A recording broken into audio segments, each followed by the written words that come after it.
Town Council meets tonight. We've got the details on this episode of Barnstable Today. It's Thursday, August 1st, 2013. I'm Sarah Colvin.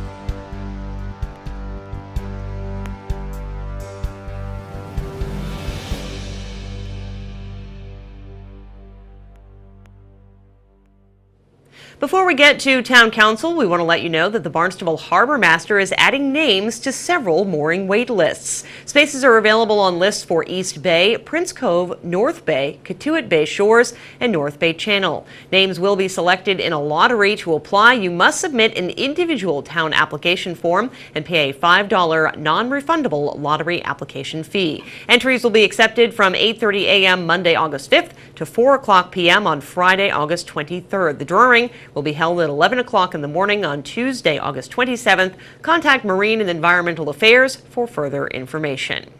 Well, Town Council meets tonight at 7 o'clock in the Town Hall hearing room. This is the Council's only meeting for the month of August. The evening will begin with the Council's job evaluation for Town Manager Tom Lynch. Town Council President Dr. Deborah Dagwan explains that due to new open meeting law requirements, the process is now done before the public and is more comprehensive than in the past. Our Town Council Town Manager's review. We just evaluated the Town Manager, and this will begin with an explanation of the Town Manager's Review Committee, starting with them, and the process in which they use in preparation of the Town Manager's evaluation form. And also, then we will follow with a review of the results of the evaluation with the public.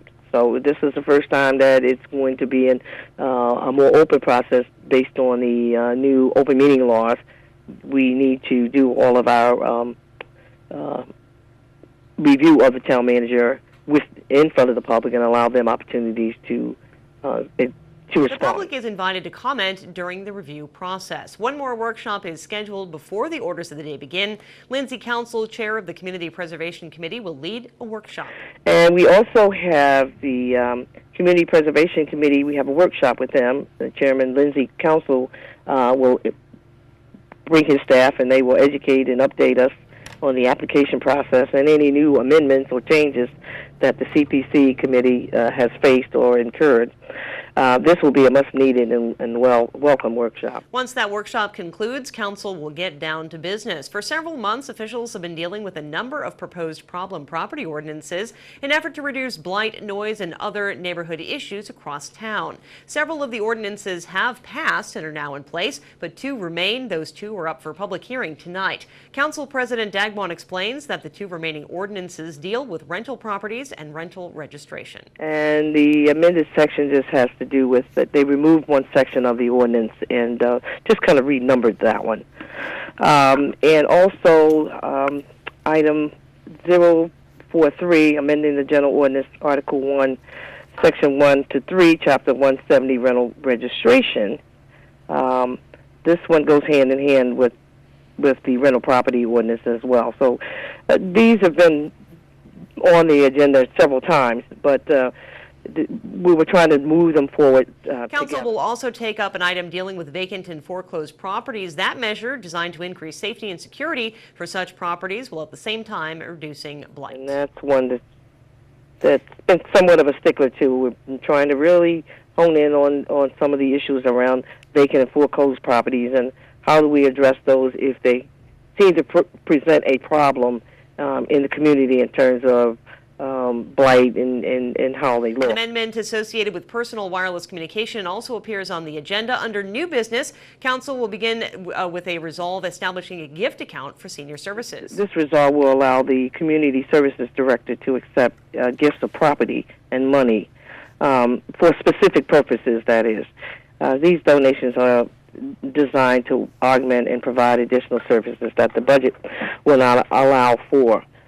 And so it's much needed funds, and sometimes when people donate property or whatever, you weren't able to utilize that in the way that senior center wanted to use it. So this gift account is something that's really needed. Next, a request from the town manager and police department that, if passed, would allow retired police officers to be appointed to special duty detail work. 004, authorizing the town manager to petition special legislation to appoint special police officers in Barnstable. And this is designed for the special legislation which would allow retired police officers to assist with police special detail work. At this time, they're not allowed to do that. And so what's a great way, and it's a lot of detail work that our officers have to do. And I'm sure the chief of police could use some extra hands on this. So what a great way to use some qualified individuals who already know how to do the work, are retired, and a way to bring them back and to utilize them in an effective way. And so I think this is a great piece of legislation. I hope it moves forward through the legislation. A $200,000 grant for growth management will also be talked about tonight. Item 2014-007, acceptance of a $2,369 grant award from the Executive Office of Energy and Environmental Affairs, Gateway City Program, and a substitute of grant sources and appropriation order from 2012-036. And this resolve is necessary to allow the change in funding sources from the Parkland grant to the Gateway Park grant. When the town filed an application for the Parkway program, it was not funded. And so that was the matching part of this grant. And so they had to go back and apply, at least growth management did, went back and applied for a matching grant through the Gateway City Parks program. And it was accepted. So we're excited about this.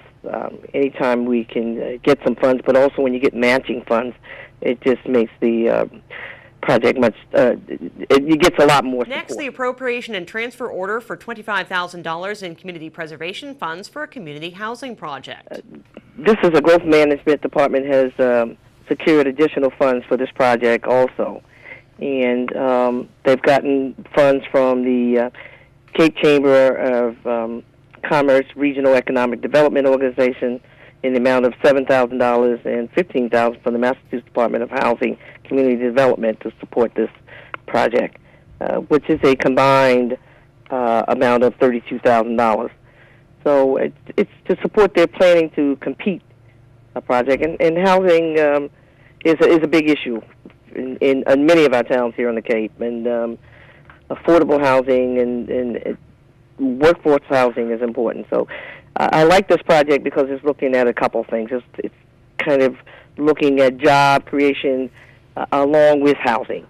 And we sort of need both. This measure will be referred to a public hearing on September 12th. Another Community Preservation Fund request will also be read in tonight. Another appropriation order for $41,000 Community Preservation Funds to acquire 2.2 acres of Lombard Mill Road, Centerville, for the purpose of open space.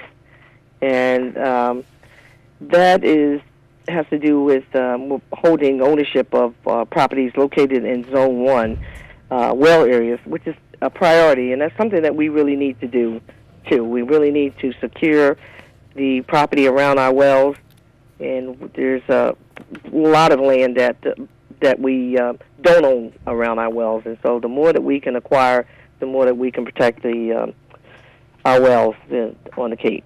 One source aquifer areas. So. The meeting will wrap with a final appropriation request, $50,000 in CPC funds to support the Hyannis Water Supply Division Zone 1 land acquisition program. Town Council meets tonight at 7 o'clock in the Town Hall hearing room. That meeting will air live on Channel 18. With Barnstable Today, I'm Sarah Colvin.